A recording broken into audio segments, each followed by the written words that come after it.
বইছে উত্তরে হাওয়া, রাজ্য জুড়ে শীতের আমেজ বেশ কিছুটা নেমেছে পারদ। শীতের আমেজ দক্ষিণবঙ্গে প্রায় সব জেলায়। হালকা থেকে মাঝারি কুয়াশা ঢাকা উত্তরবঙ্গের জেলাগুলিতেও, এবং যে ছবি আপনারা দেখছেন শীতের আমেজে রীতিমতো দক্ষিণবঙ্গের সব জেলাতেই কুয়াশাচ্ছন্ন। আমাদের সঙ্গে সরাসরি রয়েছেন প্রতিনিধি রক্তিমা দাস। রক্তিমা, রাজ্য জুড়ে শীতের আমেজ, কত টেম্পারেচার রয়েছে, আরো কি কি আপডেট রয়েছে তোমার কাছে?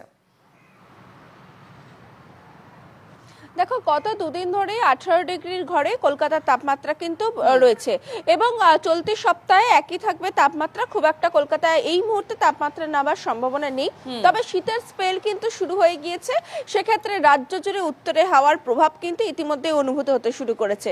সেক্ষেত্রে দেখো, সকালের দিকে অর্থাৎ ভোরবেলার দিকে এবং রাতের দিকে কিন্তু বেশ ঠান্ডা অনুভব হচ্ছে, এবং সকালের দিকে এখনো পর্যন্ত যেমনটা জানা যাচ্ছে উত্তরবঙ্গ থেকে দক্ষিণবঙ্গ কুয়াশার সতর্কতা থাকছে।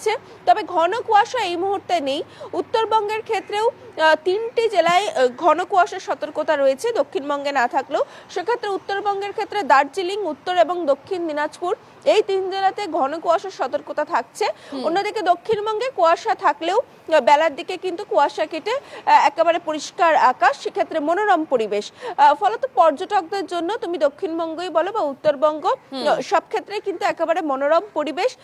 যেটা জানা যাচ্ছে যে নভেম্বরের শেষের দিক থেকেই কিন্তু শীতের প্রভাব আরো বেশি করে পড়তে শুরু করবে, তাপমাত্রা আরো নামতে শুরু করবে। দেখো, ইতিমধ্যে বাঁকুড়া, পুরুলিয়া এই সমস্ত জেলাগুলিতে 12 ডিগ্রির ঘরে তাপমাত্রা পৌঁছে গিয়েছে। ফলত যত দিন বাড়বে তত কিন্তু উত্তরে হাওয়ার প্রভাব বাড়বে, এবং নভেম্বরের শেষের দিকেই শীতের প্রভাব আরো বাড়বে, এমনটাই কিন্তু জানাচ্ছে আবহাওয়া দপ্তর। বেশ, ধন্যবাদ রক্তিমা।